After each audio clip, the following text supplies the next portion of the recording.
जय गुरुदेव। प्रेमी भाई बहनों,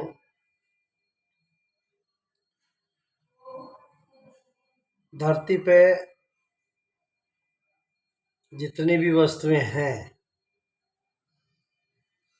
सब किसी न किसी माध्यम से शिक्षाप्रद है। उसमें कोई न कोई सार तत्व, कोई न कोई अर्थ, कोई न कोई दिशा निर्देश। बस आवश्यकता हमको इस बात की है कि हम उसको कैसे समझ पाएंगे। वो हमारे लिए सार्थक है, निरर्थक है, उपयोगी है, अनुपयोगी है, इस बात को हमने अपने ऊपर लागू करने का फैसला कैसे लिया है, ये हमारे ऊपर निर्भर करता है।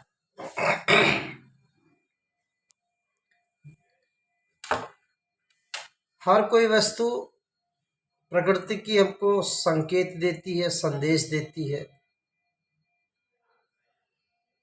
बस हमको उसे देखने की नजरिया का चुनाव करना है कि वह किस तरीके से हम उसको देखें। उसको देखने की हमारी सोच क्या है, हमारी समझ क्या है, और हमारा उसके प्रति निर्णय क्या है। बात इतनी सी है। आज एक प्रसंग मन में आ गया तो सोचा आप सबसे अपनी चर्चा करूं। प्रेमी सज्जनों, मैं कोई विचारक नहीं हूं, मैं कोई सुधारक नहीं हूं, मैं कोई उपदेशक नहीं हूं, और मैं कोई लेखक नहीं।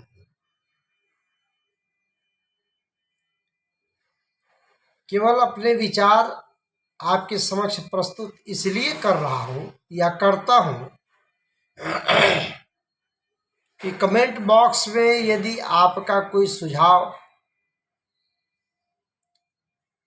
मेरे लिए आया तो मैं उससे अपना सुधार कर सकूं,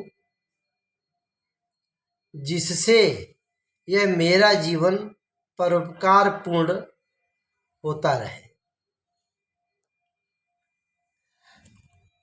बात बहुत छोटी सी है, परंतु सोचने के लिए अति आवश्यक है। मुरली को हम सब लोगों ने देखा है, बचपन से लेकर के। और मुरली एक वाद्य यंत्र है, केवल एक बजाने की कलाकारी में है। उसकी आवाज जब हम सुनते हैं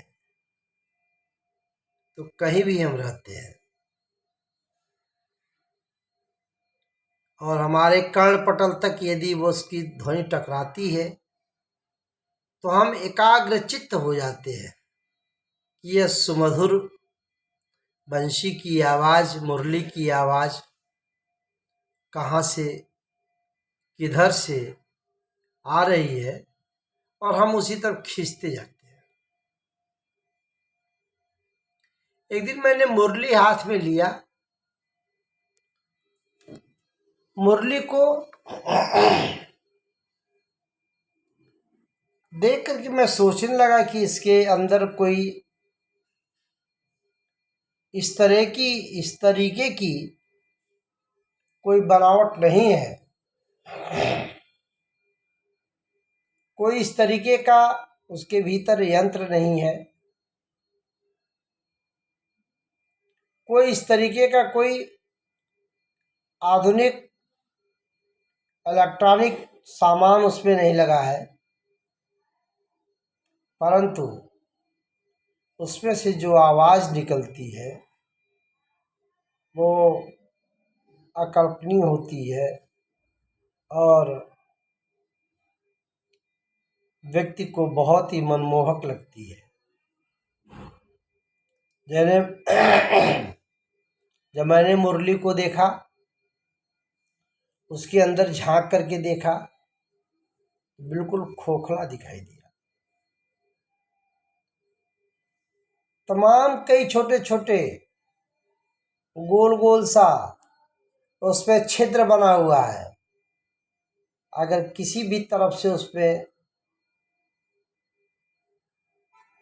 अपने मुख से उसमें फूंक लगाई जाए तो वो निकल करके बाहर हो जाती है। मैं बहुत सोचने लगा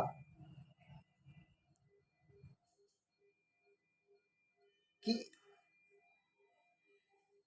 इस मुरली के भीतर, इस बंशी के भीतर कोई है भी नहीं, कोई कृत्रिम सामान भी नहीं है जिसकी वजह से, परंतु जब उसको अपने अधरों पर स्पर्श करते हैं आप और उसमें अपने मुंह से, अपने मुख से उसमें बहुत बहुत ही हृदय स्पर्शी जब अपने मुख से उसमें हवा देते हैं, फूंक देते हैं, तो उसकी जो आवाज़ निकलती है वह हृदय को गदगद कर देती है। और जब कोई मुरली वादक उन छिद्रों पर अपनी उंगलियों को कलात्मक ढंग से चलाता है, क्या कहना है। उसमें से न जाने कितने सुर, न जाने कितने लकार, न जाने कितने स्वर की भांति जो ध्वनियाँ निकलती हैं, कभी सोचने में भी नहीं आता कि यह मधुरता इस बांसुरी में कहाँ छिपी है।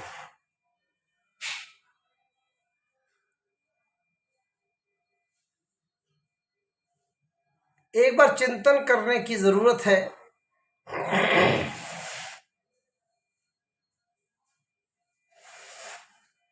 कि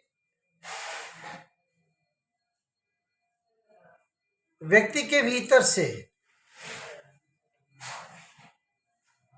जब मुरली की भांति सारे विकारों को निकाल करके अपना अंतःस्थल बिल्कुल बिना किसी बनावट के होता है, तो वह सर्ववंदनीय होता है, सर्वपूजनीय होता है।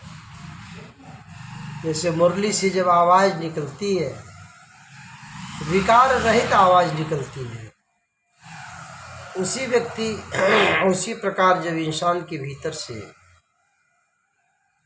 विकार निकल जाते हैं,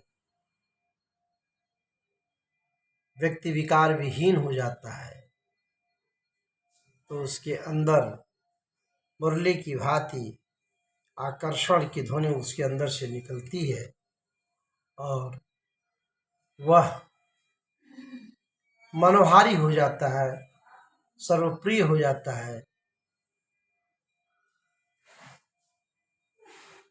जिस प्रकार से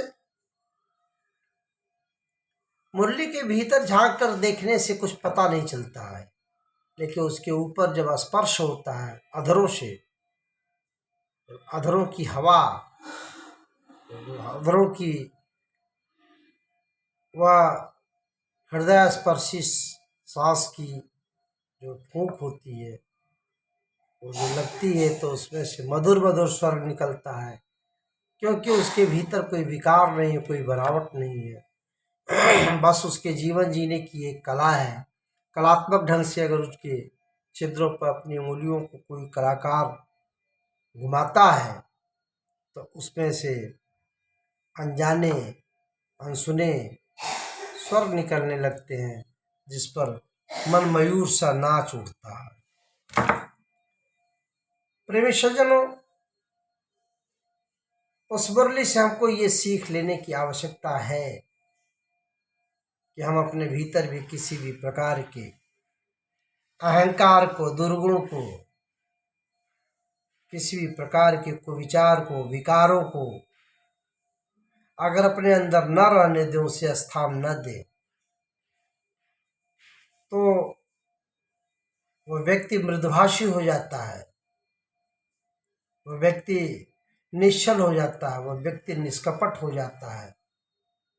और जब उससे एक आवाज़ निकलती है तो उस पर उसी प्रकार से लोग टूट पड़ते हैं, जैसे एक दीपक पर जलने के लिए पतंगे टूट पड़ते हैं।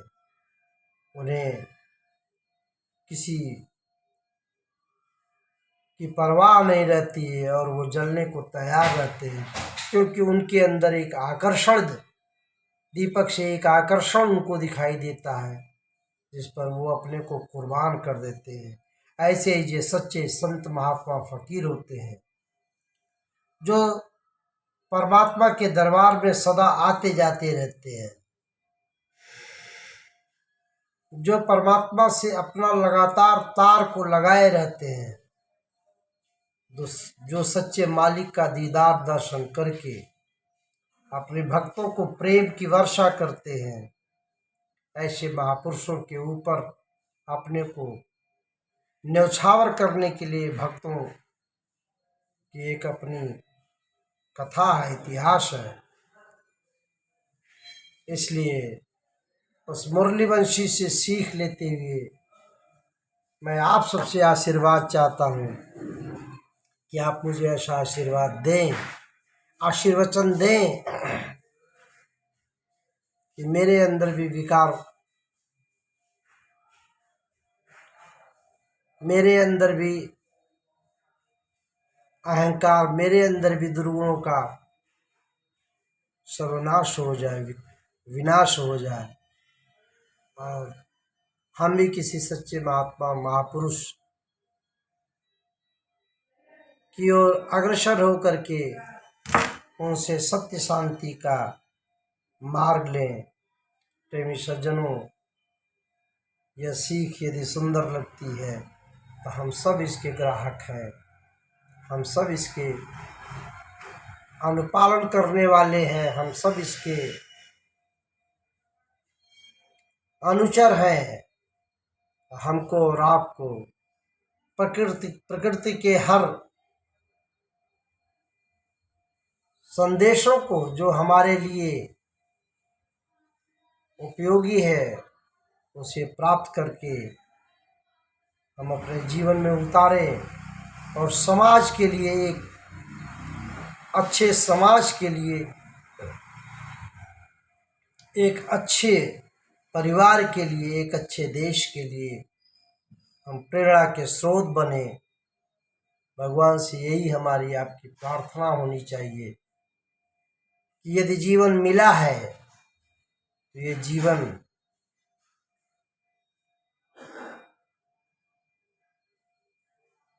परोपकार के लिए हो, दूसरों के लिए हो, देश के लिए हो, समाज के लिए हो, परिवार के लिए हो, और जीते जी ऐसे सत्कर्म हमारे आपके द्वारा होना चाहिए जो इस धरती पर अगली पीढ़ी को नसीहत दे सके। बात एक छोटी सी अपनी थी, इसलिए मैंने आपसे निवेदन किया। इसमें अगर कुछ भी आपको कमेंट देना हो तो बॉक्स में ज़रूर देंगे, जिससे हम अपने लिए एक सुधार की कड़ी पाएंगे। जय गुरुदेव।